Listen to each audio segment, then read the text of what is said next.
तो नमस्कार फ्रेंड्स, भूगोल के कुछ वेरी इंपॉर्टेंट क्वेश्चन जो आपकी किसी प्रतियोगिता परीक्षा के लिए काफ़ी वेरी इंपॉर्टेंट हो सकते हैं। चलिए क्वेश्चन को स्टार्ट करते हैं। तो दोस्तों पहला क्वेश्चन, रीव घाटी से होकर गुजरने वाली नदी कौन सी है? तो दोस्तों ध्यान रखना है, नर्मदा नदी रीव घाटी से होकर गुजरने वाली नदी है, पहला क्वेश्चन। दूसरा क्वेश्चन, तिब्बत से होकर भारत में बहने वाली नदी कौन सी है? तो ध्यान रखना है दोस्तों, वो आपका ब्रह्मपुत्र नदी है। तिब्बत से होकर भारत में बहने वाली नदी कौन सी है? तो ध्यान रखना है दोस्तों, ब्रह्मपुत्र है। तीसरा क्वेश्चन, क्षोभ मंडल की मोटाई कब बढ़ती है? तो ध्यान रखना है दोस्तों, गर्मियों के मौसम में क्षोभ मंडल की मोटाई बढ़ती है। गर्मियों के मौसम में क्षोभ मंडल की मोटाई बढ़ती है, ध्यान रखिएगा दोस्तों। चौथा क्वेश्चन, पृथ्वी के बाहरी हिस्सों को क्या कहा जाता है? तो ध्यान रखिएगा दोस्तों, पृथ्वी के बाहरी हिस्सों को क्रस्ट कहा जाता है। उसी को हिंदी में बोलते हैं भूपर पट्टी। उसको क्रस्ट को हिंदी में क्या बोला जाता है? भूपर पट्टी। तो ध्यान रखिएगा दोस्तों, क्वेश्चन ऐसे भी आ सकता है कि भूपर पट्टी किसे कहते हैं? तो उसको ध्यान रखिएगा, क्रस्ट को कहते हैं। तो ध्यान रखना है दोस्तों। पांचवा क्वेश्चन, सौरमंडल में सबसे अधिक ठंडा ग्रह कौन है? दोस्तों सौरमंडल में सबसे अधिक ठंडा ग्रह है वरुण ग्रह, ध्यान रखिएगा दोस्तों। छठा क्वेश्चन, भारत में पूरब से पश्चिम की ओर बहने वाली नदी कौन सी है? इस बात को ध्यान रखिएगा दोस्तों, नर्मदा जो है पूरब से पश्चिम की ओर बहने वाली नदी है, तो ध्यान रखिएगा दोस्तों। सातवां क्वेश्चन, विश्व का सबसे बड़ा द्वीप है तो वो ग्रीनलैंड है, ध्यान रखिएगा दोस्तों। आठवां क्वेश्चन, सर्वाधिक लंबी सीमा वाला देश कौन सा है? तो सर्वाधिक सीमा वाला देश है कनाडा, इस बात को ध्यान रखिएगा दोस्तों। कनाडा जो टुस्टुन टूडो वहाँ के प्रधानमंत्री हैं। नौवां क्वेश्चन, भारत के कौन से बांध विश्व के सबसे बड़ा बांध माना जाता है?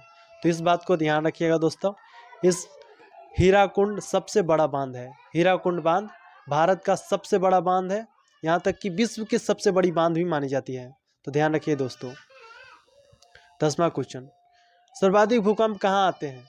तो इस बात को ध्यान रखिएगा दोस्तों, सर्वाधिक भूकंप प्रशांत महासागर में आते हैं, प्रशांत महासागरीय पेटी में आती हैं, तो इस बात को ध्यान रखिएगा दोस्तों।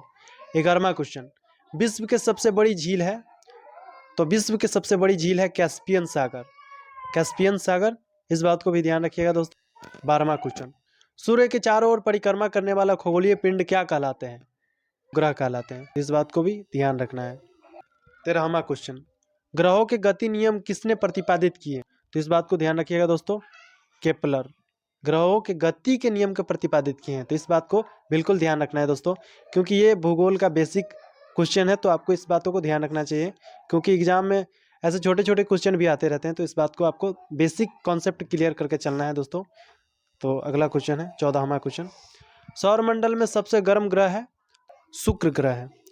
15वां क्वेश्चन, पृथ्वी को घेरने वाली आकाश कहलाती है ब्रह्मांड कहलाती है, इस बात को ध्यान रखिए दोस्तों। 16वां क्वेश्चन, कोपरनिकस कहाँ के निवासी थे? पोलैंड के निवासी थे, इस बात को भी ध्यान रखना है दोस्तों, कोपरनिकस पोलैंड के निवासी थे। 17वां क्वेश्चन, आकाशगंगा मंदाकिनी को सर्वप्रथम किसने देखा था? तो ध्यान रखिएगा दोस्तों, गैलीलियो ने देखा था, इस बात को ध्यान रखिएगा दोस्तों, उन्होंने ही आकाशगंगा और मंदाकिनी को देखे थे सर्वप्रथम। 18वां क्वेश्चन, तारों के बड़े बड़े गुच्छों को समूह कहलाते हैं? तारों को बड़े बड़े गुच्छे कहलाते हैं गैलेक्सी कहलाते हैं, इस बात को ध्यान रखिएगा, गैलेक्सी कहलाते हैं। 19वां क्वेश्चन, पृथ्वी को गोल कहने वाला प्रथम वैज्ञानिक था? पृथ्वी को गोल कहने वाला प्रथम वैज्ञानिक पाइथागोरस हुए, पृथ्वी को गोल कहने वाले प्रथम वैज्ञानिक थे पाइथागोरस, ध्यान रखिएगा दोस्तों। 20वां क्वेश्चन, 76 वर्षों के अंतराल पर दिखाई देने वाला धूमकेतु है? तो ध्यान रखिएगा दोस्तों, हेली जो है 76 वर्षों में एक बार दिखाई देने वाला ग्रह है, धूमकेतु है, ध्यान रखिएगा दोस्तों, ग्रह नहीं है धूमकेतु है, ध्यान रखना है दोस्तों। 21वां क्वेश्चन, ब्रह्मांड में लगातार प्रसार की घटनाएं कहलाती है बिग बैंग, वो थोड़ा मिस्टेक से लिखा गया दोस्तों, इस बात को ध्यान रखिएगा, बिग बैंग मैन यानी बिग बैंग होती हैं, तो ध्यान रखना है दोस्तों, ब्रह्मांड में लगातार प्रसार की घटनाओं को कहते हैं बिग बैंग, ध्यान रखना है दोस्तों। तो दोस्तों अभी तक इस वीडियो को लाइक नहीं किए हैं तो वीडियो को लाइक और चैनल को सब्सक्राइब जरूर करें दोस्तों। तो तब तक के लिए जय हिंद, मिलते हैं अगले वीडियो में।